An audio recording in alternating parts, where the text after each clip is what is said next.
Spring is in the air, and it's time to breathe new life into our spaces. Join me in a transformative journey as we declutter, refresh, and rejuvenate in this ultimate spring cleaning guide. Number 1, declutter your space.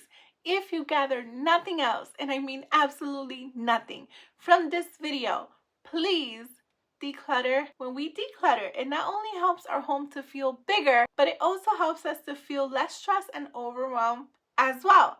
Think about when you're opening a closet door. If it's jam-packed and full of stuff, that is very overwhelming and stressful. Now think about the same closet in an organized and streamlined manner. But how do you get there unless you get rid of some stuff? We can't just shove everything into a corner and pretend it doesn't exist.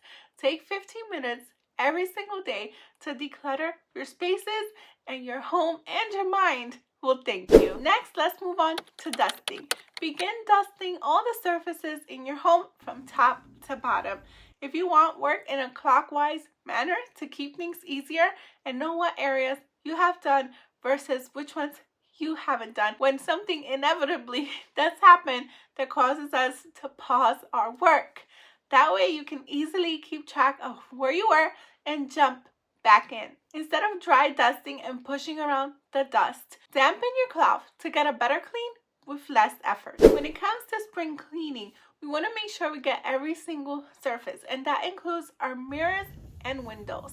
Sometimes our home can be perfectly clean, but they can look slightly unkempt if we have fingerprints all over the mirrors and the windows. Combat this by creating your own solution of water and vinegar in order to clean these surfaces. Or you can use a traditional glass cleaner if you feel comfortable for a streak-free finish. Work from top to bottom by getting those counters and surfaces. Start with the upper and work your way down to the lower. You want to start high first so that any dust or debris that may fall from those areas can fall down, and we can get it at the next step, which is deep cleaning our floors. When we deep clean our floors, we go through every nook and cranny and make sure that the floors are spotless. If something is caked on the floor, feel free to use this handy utensil to get it off. Work smarter, not harder. If you have a lot of carpets and you have a steamer, now is the time to use it. Otherwise, see if you can rent it at your local hardware store.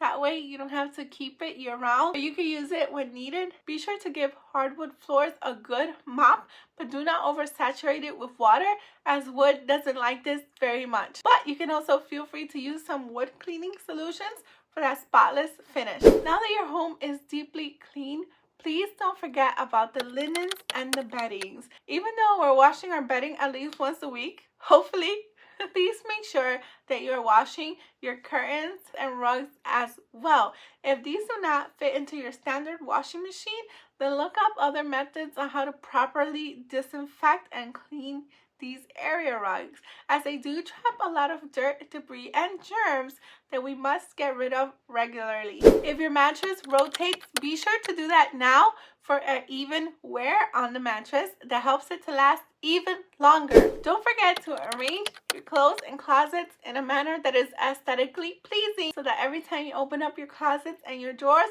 you're happy to be there. Also consider rotating your clothes seasonally so that you can have even more space in your closet. Consider using storage solutions for an even better outcome. Feel free to go to your local thrift store and check out these solutions as well. You can also get creative by using over-the-door shoe hangers to hang your accessories and other things as well. Be sure that you're regularly sanitizing high-touch areas, but if you're not, now is the time to do it. You want to get rid of all those winter germs in all the areas of your home that are high touch.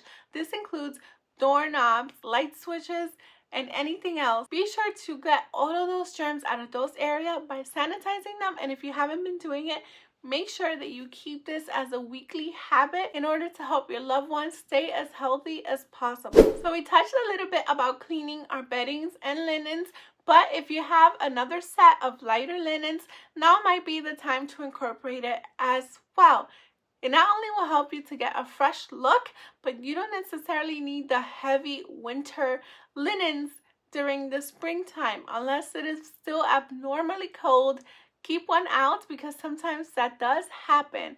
but be prepared to refresh your bedding for a nice light and airy feel to your bedroom oasis. Let's not forget the kitchen, which is the heart of the home. If you're not on a regular habit to clean your fridge weekly, now is the perfect time to start. Get out everything from in there, including the forgotten leftovers, and give it a good cleaning. Check for expired items, and you can even take this further by wiping down your other kitchen appliances as well. This will keep things nice and fresh for the upcoming season. Let's go in our bathrooms and make sure that our tile and grouts are up to par by checking for cracked areas that might need to be fixed or replaced.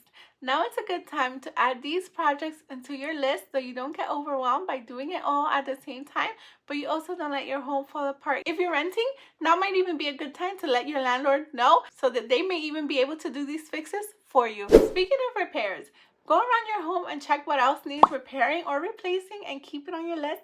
Also, change the filters on your HVAC as well as anything else that may need it during this time. During this season, be sure to budget and replace those items as they are crucial for the efficiency of your home. During this time, let's refresh our outdoor spaces. Now that everything is getting ready to grow, we want to make sure that those outdoor spaces are in top shape. We can even consider gardening or planting new flowers so that it can look beautiful and help to feed our loved ones as well. Consider freshening up your outdoor decor. This doesn't have to be expensive. Check your local thrift store and see what they have to offer. It's easy to forget our digital files, but be sure during this spring, you're also decluttering your digital spaces by going through all of your devices and seeing what needs to be sorted out. Delete unnecessary apps and files from your phones and check your computer for files that may no longer be relevant to you or your loved ones. You've accomplished so much. Be sure that you celebrate your achievements by acknowledging all your hard work and putting something beautiful in each area so that you can continue to keep this area looking beautiful. Also, you can take before or after pictures so you can recognize a job well done and be inspired to keep it this way. This springtime is a season for nourishing and flourishing, so be sure that you are nourishing yourself as well. A simple way to do this is by creating relaxing oases with scented candles or essential oils and making sure that you are taking the time out for self-care, even if it's 5 minutes a day or a longer session at least once a week. Spring cleaning is often a big ordeal, and if you want to make sure that you never ever have to spring clean again, I got you. Here's the system that you can follow to make sure your home is always looking spring clean every single day of the year, and I'll meet you there right now. Thank you so much for watching. Until next time, to God be the glory. Bye!